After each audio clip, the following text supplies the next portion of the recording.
പിന്നീട് പറഞ്ഞു നരേന്ദ്രമോദി ഇന്ത്യയിലെ പ്രധാനമന്ത്രിയായിരിക്കുന്നു.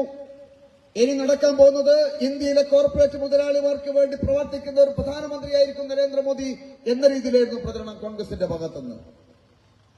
പക്ഷെ പ്രിയമുള്ളവരെ, 2014 5 വർഷക്കാലത്തെ ഭരണം പൂർത്തീകരിച്ച് 2019 തെരഞ്ഞെടുപ്പ് നേരിടുന്ന ആ കാലയളവിൽ നരേന്ദ്രമോദിയുടെ 5 വർഷത്തെ കാലത്തെ ഭരണത്തിന്റെ റിസൾട്ട് പരിശോധിക്കുന്ന സമയത്ത് നരേന്ദ്രമോദി ഇന്ത്യയിലെ ഒരു കോർപ്പറേറ്റ് മുതലാളിക്കും അനുകൂലമായ നിലപാട് സ്വീകരിച്ചില്ല. മറിച്ച് ഇന്ത്യയിലെ സാധാരണക്കാരായ പാവപ്പെട്ട പാർശ്വവൽക്കരിക്കപ്പെടുന്ന ഇന്ത്യയിലെ സാധാരണക്കാരനെ കൈപിടിച്ചു നിർത്തിയ ഒരു പ്രവർത്തനമായി നരേന്ദ്രമോദി നടത്തിയിരിക്കുന്നത്.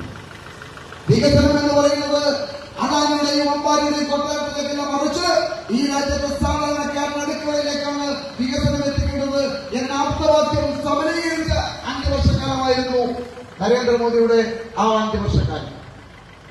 2014 വീണ്ടും തെരഞ്ഞെടുപ്പ് വന്നു. ഇന്ത്യയിലെ രാഷ്ട്രീയ നിരീക്ഷകന്മാർ വിലയിരുത്തി 5 വർഷക്കാലത്ത് നരേന്ദ്രമോദിയുടെ ഭരണത്തിൽ ഭരണവിരുദ്ധ വികാരം ഉണ്ടാകുന്ന ഒരു തെരഞ്ഞെടുപ്പാണ് 2014 തെരഞ്ഞെടുപ്പ് എന്നുള്ളത്. രാഹുൽ ഗാന്ധി ഈ കൊച്ചു കേരളത്തിൽ വന്ന് വയനാടിൽ മത്സരിച്ച തെരഞ്ഞെടുപ്പ് കേരളത്തിലാകമാനം പ്രചരണം വന്നു. ഇതാ രാഹുൽ ഗാന്ധി വയനാട്ടിൽ നിന്ന് മത്സരിക്കുന്നു. ഇനി അടുത്ത പ്രധാനമന്ത്രി ഈ കേരളത്തിൽ നിന്നായിരിക്കും, വയനാടുകാരനായിരിക്കും, വയനാട്ടിൽ വന്ന് മത്സരിക്കുന്ന ആളായിരിക്കും ഇന്ത്യയുടെ പ്രധാനമന്ത്രി എന്ന രീതിയിൽ പ്രചരണം വന്നു. പക്ഷേ 2019 തെരഞ്ഞെടുപ്പ് റിസൾട്ട് വന്നു. എന്താ റിസൾട്ട്? 2019 തെരഞ്ഞെടുപ്പ് റിസൾട്ടും 2014 282 പാർലമെന്റ് മെമ്പറാണെങ്കിൽ 2019 303 പാർലമെന്റ് അംഗങ്ങൾ നൽകിക്കൊണ്ട് വീണ്ടും നരേന്ദ്രമോദിയിൽ വിശ്വാസം അർപ്പിച്ചുകൊണ്ടുള്ള ഒരു തെരഞ്ഞെടുപ്പ് റിസൾട്ടായിരുന്നു 2019 നമുക്ക് കാണാൻ സാധിച്ചിരിക്കുന്നത്. ഇന്ത്യയിലെ രാഷ്ട്രീയ നിരീക്ഷകന്മാരുടെ കണക്കൂട്ടുകൾ തിരിച്ചുള്ള റിസൾട്ട്.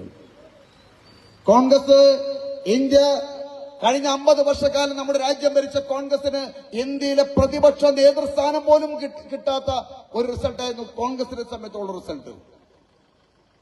ഈ രാജ്യത്തെ ജനങ്ങൾ നരേന്ദ്രമോദിയിൽ വിശ്വാസം ഉറപ്പിച്ചു.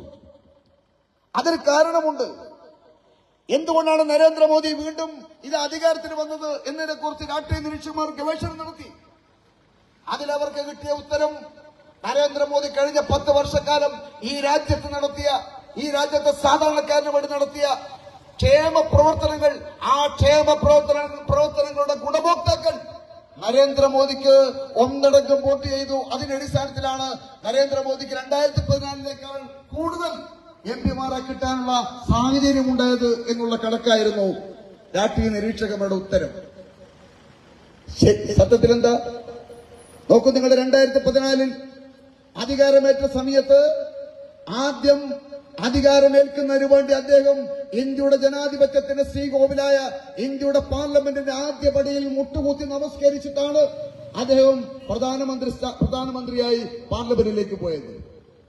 2014 ഓഗസ്റ്റ് 15 തീയതി ഇന്ത്യയുടെ ചെങ്കോട്ടയിൽ ദേശീയ പതാക ഉയർത്തിക്കൊണ്ട് അദ്ദേഹം പറഞ്ഞു, ഞാനൊരു പ്രധാനമന്ത്രിയാകാനല്ല ആഗ്രഹിക്കുന്നത്, ഞാൻ ഈ നാട്ടിലെ സാധാരണക്കാരനെ സേവിക്കുന്ന ഒരു സേവകനായി അറിയപ്പെടാനാണ് ഞാൻ ആഗ്രഹിക്കുന്നത് എന്ന് പറഞ്ഞത് ഇന്ത്യയുടെ ചരിത്രത്തിൽ ഏതെങ്കിലും പ്രധാനമന്ത്രിമാർ അങ്ങനെ പറഞ്ഞിട്ടുണ്ടോ?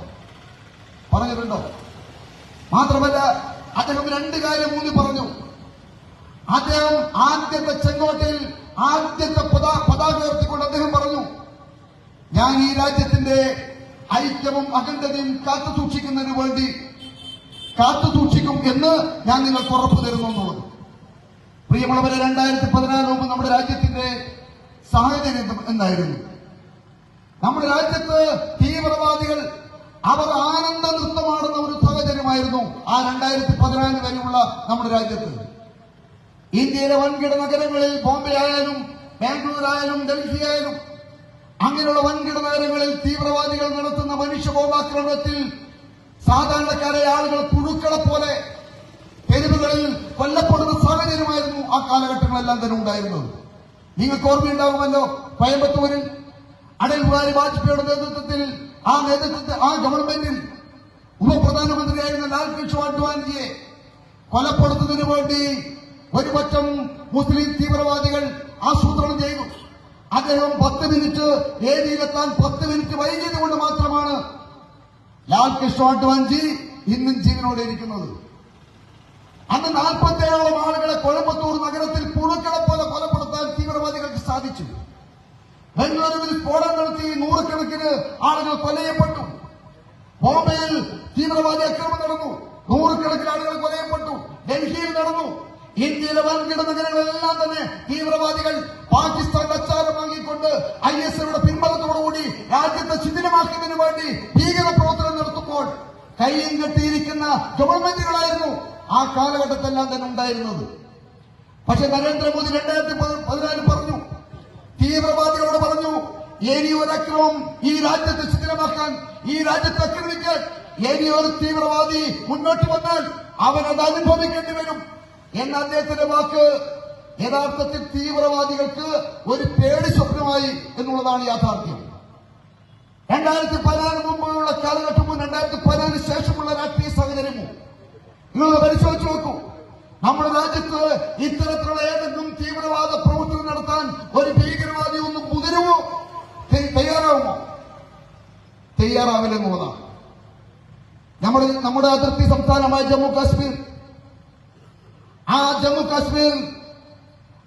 ജമ്മു കാശ്മീരിൽ അതിർത്തി സംരക്ഷിക്കുന്നതിന് വേണ്ടി നമ്മുടെ രാജ്യത്തിലെ ജവാന്മാർ ദിവസേന കൊലയപ്പെടുന്ന സാഹചര്യം പത്രമെടുത്ത് വായിക്കുന്ന സമയത്ത് ഇന്ന് 15 പേര് കൊലയപ്പെട്ടു. പാകിസ്ഥാൻ തീവ്രവാദികൾ അതിർത്തിയിൽ നുഴഞ്ഞു കയറാൻ വരുന്ന തീവ്രവാദികളുമായി ഏറ്റുമുട്ടി ഞങ്ങളുടെ ജവാന്മാർ കൊലയപ്പെട്ടു. ഇങ്ങനെയുള്ള വാർത്തകളായിരുന്നു. നോക്കൂ നിങ്ങൾ, ഇന്ന് പാകിസ്ഥാനിൽ നമ്മുടെ അതിർത്തി വേദിച്ച് ഇന്ത്യയിലേക്ക് കടന്നു വരാൻ ഏതെങ്കിലും ഒരു തീവ്രവാദി തയ്യാറാകുന്നുണ്ടോ? അങ്ങനെ ഏതെങ്കിലും ഒരു തീവ്രവാദി തയ്യാറായാൽ പിന്നീട് ജീവനോടെ തിരിച്ചു പോകുന്ന സാഹചര്യം ഉണ്ടായില്ലേ? എന്തായിരുന്നു കാശ്മീർ സ്ഥിതി? നമ്മുടെ കാശ്മീരിൽ നമ്മുടെ ജവാന്മാർ സഞ്ചരിക്കുന്ന